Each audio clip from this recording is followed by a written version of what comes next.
धन्यवाद मान्यवर। आपने ग्रामीण विकास जैसे महत्वपूर्ण मंत्रालय के विषय पर मुझे अपनी बात कहने का मौका दिया।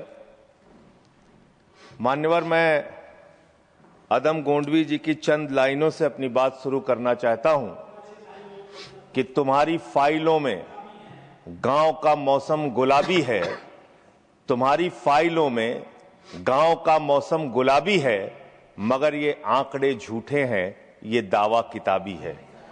सर, भारत की सरकार ने जब विकसित भारत की कल्पना की है तो उस कल्पना के तहत गांव को कहां रखा है, आपके माध्यम से ये देश को मालूम होना चाहिए।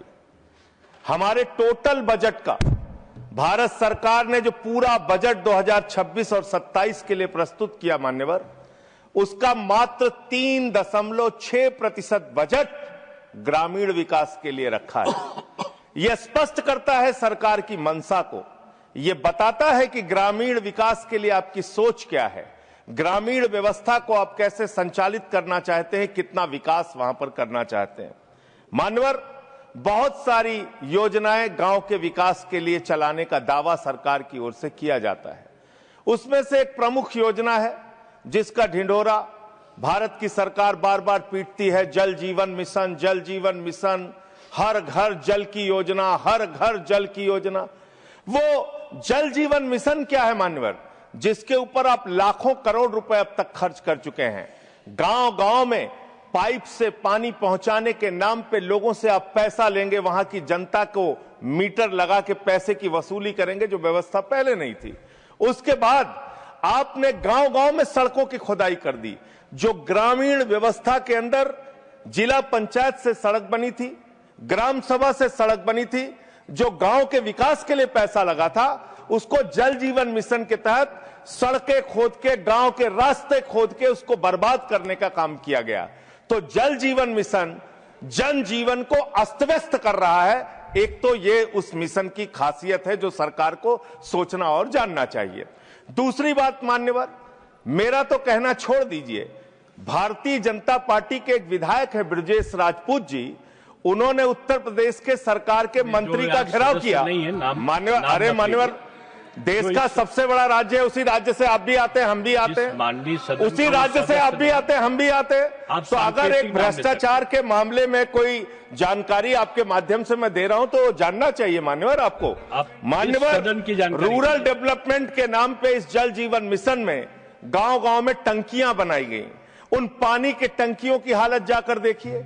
वो पानी की टंकियां उद्घाटन से पहले उजड़ जाती हैं, उद्घाटन से पहले उखड़ जाती हैं, टूट जाती हैं, गिर जाती हैं।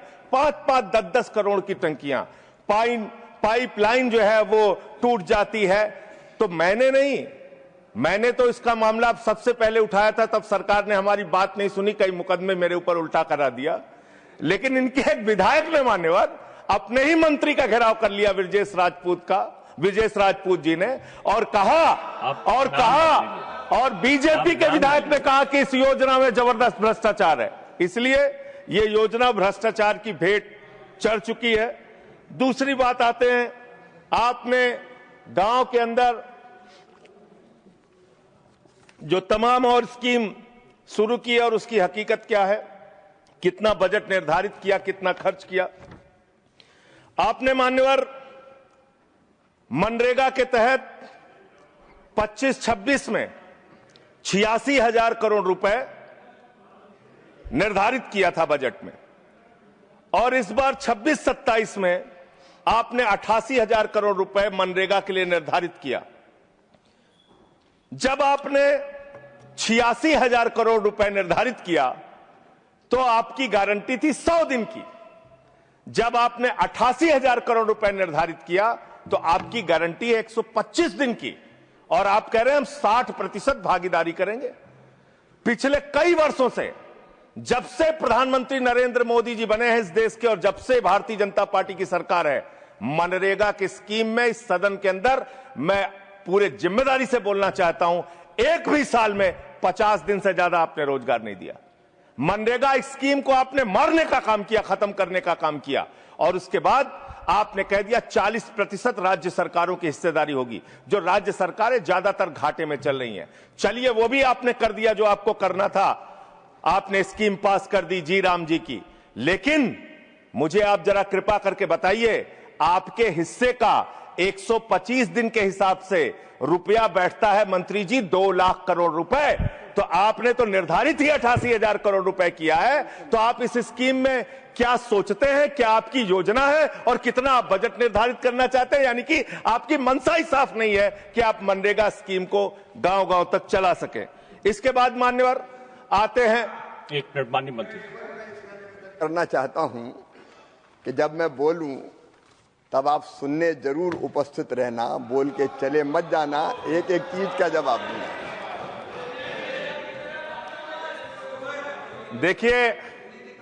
देखिए मान्यवर, भगौड़ा इस समय कौन है पूरा देश जान रहा है। भगौड़ों के बारे में मत कहिए। देश का प्रधानमंत्री गैस के संकट के इस समय में किस गुफा में छुपा हुआ है, पहले उसको निकाल के लाइए। पहले उसको निकाल के लाइए। प्रधानमंत्री किस गुफा में छुपे हुए हैं? प्रधानमंत्री के बारे में आप हमारे ऊपर टिप्पणी कर रहे हैं, का प्रयोग नहीं करेंगे। आप हमारे ऊपर टिप्पणी कर रहे हैं, ये आप हमारे ऊपर टिप्पणी कर रहे हैं। पूरा देश गैस की लाइनों में खड़ा है, यहाँ पर प्रधानमंत्री गुफा में छिपे हुए हैं। प्रधानमंत्री को निकाल के लाइए, प्रधानमंत्री को निकाल के लाइए। मुद्दों पे बात नहीं करेंगे। इस्तेमाल किया है, ये शब्द ठीक नहीं है। अरे मान्यवर, आप मेरा समय जा रहा है मान्यवर महोदय, मान्यवर मेरा समय जा रहा है, कृपा करके समय। जी राम जी ने आपको रोक दिया। जी राम जी पर रात को 1:30 बजे तक मैंने चर्चा सुनी और जब उत्तर देने की बारी आई तो विपक्ष भाग गया था। इसलिए मैं निवेदन कर रहा हूं कि रहना जरूर, एक एक चीज का जवाब दूंगा, एक एक चीज का। दूसरी चीज है जो भगोड़ा शब्द है उसको उसमें शामिल नहीं करेंगे। जी मान्यवर, बात करते हैं ग्रामीण विकास की आप बात कर रहे हैं। उज्ज्वला स्कीम के तहत 8 से 10 करोड़ सिलेंडर गांव में आपने बांटे हैं और 10 से 11 करोड़ सिलेंडर के कनेक्शन लोगों ने अपने आप से लिए हैं। 21 करोड़ सिलेंडर के कनेक्शन गांवों में हैं। मैं आपके माध्यम से इस सरकार से पूछना चाहता हूं, मध्य एशिया के अंदर जो युद्ध चल रहा है इजराइल और अमेरिका और ईरान के बीच में, आप क्यों इजराइल की चमचागिरी में खड़े हो गए, जिसके कारण से हिंदुस्तान को आज गैस का संकट भुगतना पड़ रहा है। पूरा देश लाइन में खड़ा है, गांव लाइन में खड़ा है, शहर लाइन में खड़ा है, एक एक इलाका लाइन में खड़ा है। होटल बंद हो रहे हैं मान्यवर, मोरवी के अंदर गुजरात में टाइल्स की फैक्ट्रियां बंद हो रही है मान्यवर। आपने क्या हालत की है? आप राज्यों के साथ न्याय नहीं करते, आप ग्रामीण व्यवस्था के साथ न्याय नहीं करते। आपने बनारस के अंदर 4200 एकड़ जमीन वहां के किसानों की जबरन कब्जा की। 2013 का जो अधिकरण का नियम है वो नियम आपने लागू नहीं किया। वहां लाठियों से किसानों को पीट के प्रधानमंत्री के संसदीय क्षेत्र में जमीनें कब्जा करने का काम आपने किया। जो पंजाब पूरे देश का पीडीएस सिस्टम चलाता है, 50% भागीदारी पंजाब के किसानों की होती है। आपने पंजाब के रूरल डेवलपमेंट का 8,000 करोड़ रुपए मार के बैठे हुए। आप बताइए क्यों आपने पंजाब का हिस्सा नहीं दिया? क्यों आप वहां के साथ सौतेला व्यवहार कर रहे हैं? बताइए इस देश को और पंजाब के लोगों को। वहां पर बाढ़ आई, आप भी गए थे मंत्री जी वहां पे दुख जताने के लिए। आपने वहां की भयावह परिस्थितियों को देखा था। बावजूद इसके 1600 करोड़ रुपए की मदद आपने घोषित की थी। 16 पैसे आपने पंजाब को नहीं दिए। 16 पैसे। यह आपकी दुर्भावनापूर्ण नीति है जो राज्यों को भुगतनी पड़ रही है, जो देश को भुगतनी पड़ रही है। और ग्रामीण विकास के नाम पर आपने इस देश के गांव में रहने वाली जनता को लगातार धोखा देने का काम किया है, लगातार उनको ठगने का काम किया है। चाहे वो आंगनबाड़ी की स्कीम हो, आंगनबाड़ी की कार्यकर्तियां, हर काम में उनको आप लगा देते हैं, लेकिन आप उनको पैसा देने के नाम पर आपको हंसी आएगी, हंसी आएगी, हंसी आएगी। आंगनबाड़ी की योजना गांव में ही चलती है, गांव में ही चलती है, हंसी आएगी आपको। मान्यवर, मैं अंत में एक ही बात कहना चाहता हूं। मंत्री जी ने कहा भागिएगा नहीं, मैं बिल्कुल बैठ के आपकी एक एक बात को सुनूंगा मंत्री जी, ध्यान से सुनूंगा। जितनी बात मैंने कही है उसका पूरा जवाब दीजिएगा और अगर आप जवाब नहीं दे पाएंगे तो मुझे भी उस वक्त बोलने का अवसर दीजिएगा। आप ही अकेले बोलने का अधिकार रखते हैं, ऐसा नहीं होना चाहिए। और दूसरी बात मान्यवर, दूसरी बात, इस समय भगौड़ा कौन है, ट्रंप की गुलामी कौन कर रहा है, पूरा देश देख रहा है। माननीय, जो भी इस चर्चा के दौरान जो भी सदस्य असंसदीय शब्द आया होगा वो शामिल नहीं होगा चर्चा में। अब अगर है तो नहीं होगा, अगर असंसदीय नहीं है तो शामिल होगा।